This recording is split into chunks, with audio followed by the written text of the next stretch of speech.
What's going on, yo? It's Super Bowl Eve. I just got home from the Area 45 second year anniversary party. That was dope. I got to meet and chop it up a little bit with Reggie Atatula, PC, Sean Bajani. I didn't get to speak to Sean Bajani as much, but I catch him next time. He was ducking the smoke with Putt Putt. But, Super Bowl Eve and the big games tomorrow. And I just keep thinking about the last time these two teams played, right?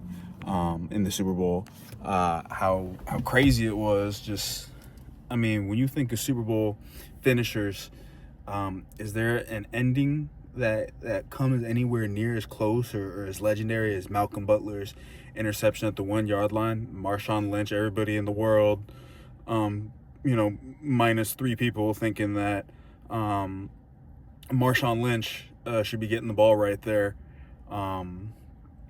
Shame on Pete Carroll for throwing the ball. Shame on I think it was Darrell Bevell at the time calling up that play. And shame on Russell Wilson for not audibling out of it. That was Super Bowl 49. That was probably the craziest ending of any Super Bowl. I know some people might say it was the 28-3 comeback in Super Bowl 51, but no, that, if I remember correctly, it was like a 99.9% chance. Like when you look at the stats of like who's going to win the game, it was like Seahawks 99.9%, and it was just that 0.1%. So it was like the largest swing on any play in the history of like any championship game, I believe. But I just keep thinking about that. That was Starbucks versus Dunkin' Part 1. This is Starbucks versus Dunkin' Part 2. I hope Starbucks wins this time. I'm not a fan of Seattle or New England. It's funny. Earlier today, I saw a monkey paw meme from The Simpsons. It's like, the story of the monkey paw, and I sent it to a buddy of mine. It's like, I hope the Chiefs don't make the Super Bowl. Monkey paw curls. So yeah, I sent that. So it's crazy. It seems like we just can't get rid of these dynasties, and I'm not ready to say that the Patriots are still a part of a dynasty run, but man, can we not get the Patriots in the Super Bowl? Like, I'm just sick and tired of it at this point. I think Drake May's overrated.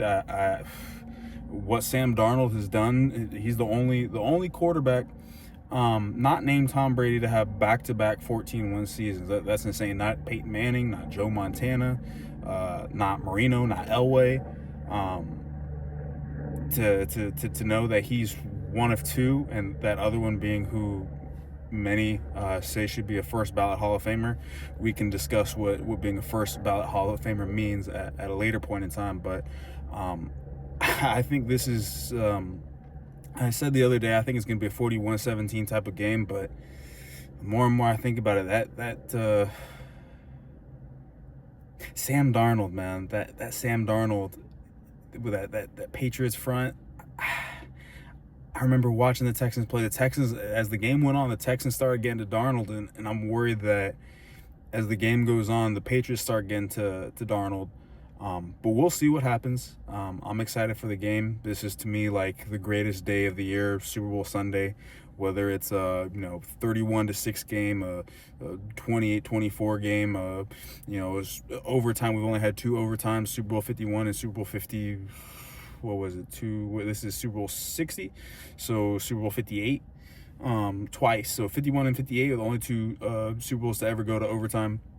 I was blessed and lucky enough to be able to go to Super Bowl 51, so that was definitely one for the ages. But I'll be at home, probably eat some chicken wings, maybe some sliders, some like Philly cheesesteak slider type of thing.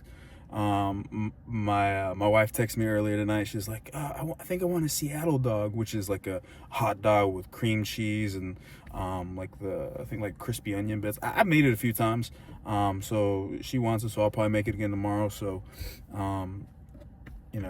again, I think my original thought was a Seattle 41-17 type of victory, but the more and more I think about it, it might be a little bit closer. Again, it depends on how Sam Darnold does. It depends on if they're able to how well they're able to run the ball, how well the Patriots front is able to get to him.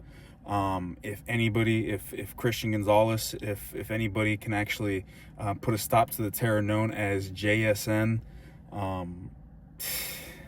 mean, I hope it's a classic.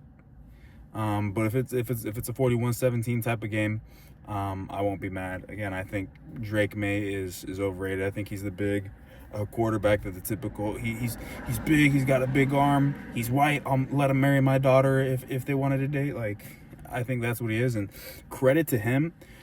He's been able to beat the teams that have been in front of him this year, whether it's a weak or tough schedule. He's been able to get the job done this year.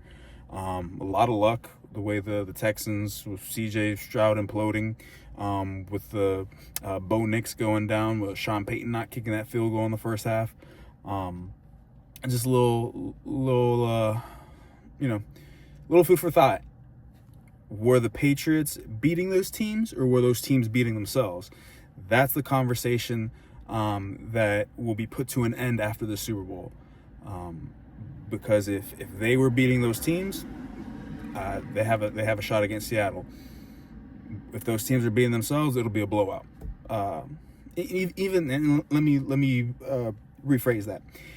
If they were beating those teams, did I say they beat Seattle? Maybe I said they have a shot at Seattle. Either way, if they were the ones if the Patriots were beating the other team, this will be a close game. This will be a fun game. This will be hopefully a classic. But we shall see. Slice of life.